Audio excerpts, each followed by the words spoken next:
ಬೀದರ್ನಲ್ಲಿ ಏನು ಬ್ಯಾಂಕ್ ದರೋಡೆ ಪ್ರಕರಣ ಆಗಿದೆ. ಅತ್ಯಂತ ಆತಂಕಕಾರಿಯಾದಂತಹ ಒಂದು ಪ್ರಕರಣ.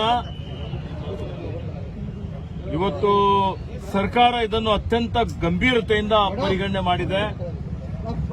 ನಾನು ನಿನ್ನೆ ಸಚಿವ ಸಂಪುಟದ ಸಭೆಯಲ್ಲಿದ್ದೆ.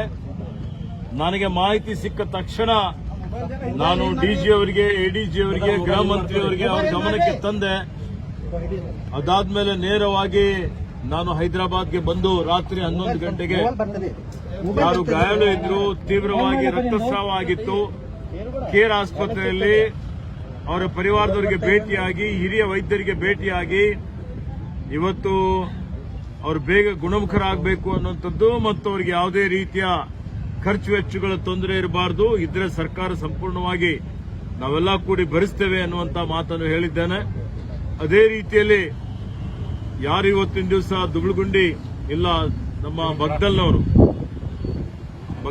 ಒಬ್ಬ ಯುವಕ ಇದರಲ್ಲಿ ಬೆಮೇಳ್ಖೇಡ ಯುವಕ ತನ್ನ ಜೀವ ಕಳ್ಕೊಂಡಂತದ್ದು ಅತ್ಯಂತ ಅತ್ಯಮೂಲ್ಯವಾದಂತಹ ಒಂದು ಜೀವ. ಇವತ್ತು ಅತ್ಯಂತ ದುಃಖದ ಒಂದು ಸಂಗತಿಯಾಗಿದೆ. ಆ ಮೃತಪಟ್ಟಂತ ಯುವಕನ ಪರಿವಾರ ಜೊತೆ ನಾವಿದ್ದೀವಿ, ನಮ್ಮ ಸರ್ಕಾರ ಇದೆ. ನಾನು ಈ ವಿಷಯದ ಬಗ್ಗೆಯೂ ಸನ್ಮಾನ್ಯ ಮುಖ್ಯಮಂತ್ರಿಯವರ ಜೊತೆಯಲ್ಲಿ ದೂರವಾಣಿ ಮುಖಾಂತರ ಏರ್ಪೋರ್ಟ್ ಇಂದಲೇ ಮಾತನಾಡಿ, ಮತ್ತೆ ಅವರ ಪರಿವಾರದ ಕೆಲವೊಂದು ಅವ್ರ ಜೊತೆಯಲ್ಲಿದ್ದಂಥವ್ರು ನಿನ್ನೆ ಸಂಪರ್ಕ ಮಾಡಿದ್ದೇನೆ, ಮಾತನಾಡಿದ್ದೇನೆ. ಅವರಿಗೆ ಏನು ಆ ಪರಿವಾರದವರಿಗೆ ಒಂದು ಪರಿಹಾರ ಕೊಡುವಂಥದ್ದು, ಅವರಿಗೆ ವಿಶೇಷ ಪರಿಹಾರ ಕೊಡಬೇಕು ಅಂತ ಹೇಳಿ ನಾನು ಮುಖ್ಯಮಂತ್ರಿಯವರಿಗೆ ಮನವಿಯನ್ನು ಮಾಡಿದ್ದೇನೆ.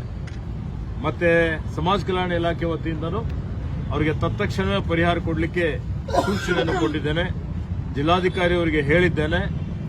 ಮತ್ತೆ ಅವ್ರಿಗೆ ಯಾರಿಗಾದರೂ ಒಬ್ಬರಿಗೆ ಅವರ ಪರಿವಾರದವರಿಗೆ ಒಂದು ಸರ್ಕಾರಿ ಉದ್ಯೋಗ ಕೊಡುವಂಥದ್ದಕ್ಕೆ ಮುಖ್ಯಮಂತ್ರಿಯವರಿಗೆ ವಿನಂತಿಯನ್ನು ಮಾಡಿದ್ದೇನೆ. ಅವರಿಗೆ ಈಗ ನಾನು ಬೆಮಳ್ಕೆಳೆಗೆ ಭೇಟಿ ಕೊಟ್ಟು ಆ ಪರಿವಾರದವರ ಸದಸ್ಯರ ಜೊತೆಯಲ್ಲಿ ಸಾಂತ್ವನ ಹೇಳಲಿಕ್ಕೆ ಈಗ ನಾನು 2 ಗಂಟೆಗೆ ಅಲ್ಲಿಗೆ ಹೋಗ್ತಾ ಇದ್ದೇನೆ. ನಾನು ರಹೀಂ ಖಾನ್ ಅವರು ಹೋಗ್ತಾ ಇದ್ದೇವೆ.